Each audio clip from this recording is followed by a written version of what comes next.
জন্য তারা নিজেদের জীবন শেষ করে আপনাদের অফিসে কাজ করে, বিভিন্ন দপ্তরে কাজ করে, এই শ্রমিক এই পর্যন্ত এসে তাহলে পিঠ থেকে গেছে। এই কারণে এখানে এসে আজ আপনাদের কাছে আকুতি মিনতি করে বলিতেছে যে আমরা ভাত খেতে চাই, ভাত খেতে চাই, বেতন চাই, আমাদের বেতন ফিরিয়ে দিন, আমাদের একটু সুখে থাকার সুযোগ দিন। আপনারা আমাদেরকে সুখ তো দেন না, বিনিময়ে অলাঞ্ছিত করে চাকরিচ্যুত করে বেতন চাইলে বলে যে তুমি চাকরি করো না, তুমি ঘরে যেতে পারো, আরো আরো আছে ওনারা কাজ করবে, তোমার মতো শ্রমিক প্রয়োজন নাই।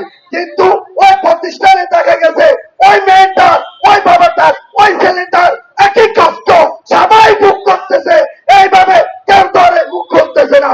আজ এই আউটসোর্সিং এর প্রক্রিয়ায় আপনারা এসে আমাদের সাথে সম্মিলিত হয়েছেন। আমি বলবো অন্যরাও তাড়াতাড়ি চলে আসুন।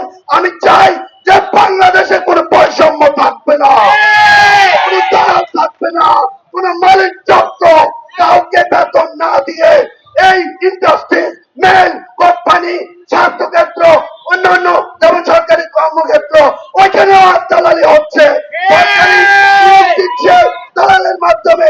এই দালাল ছাত্র আমি বলতে চাই আপনাদের এখনো মনোযুক্ত হয় নাই। আজ শ্রমিকের দেওয়ালে লেগে গেছে, রাস্তায় বের হতে পারে না, পয়সা তো লাগবে।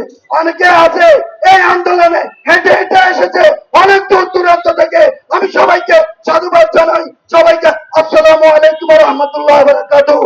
আপনারা শিক্ষিত মানুষ, যদি অশিক্ষিত কাজ করেন তাহলে বুঝে নেবেন আপনারা পশুর চেয়েও খারাপ, পশুর চেয়েও খারাপ, পশুর চেয়ে খারাপ।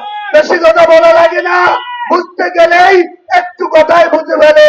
তরকারিতে যদি লবণ দেওয়া হয় তখন আনুমানিক একটু বেশি দেয়, কিন্তু আপনারা কর্মচারীকে কাটিয়ে বিভিন্ন ধরনের লাঞ্ছিত করে চান আপনারা 2 টাকা কিভাবে আয় বেশি করবেন।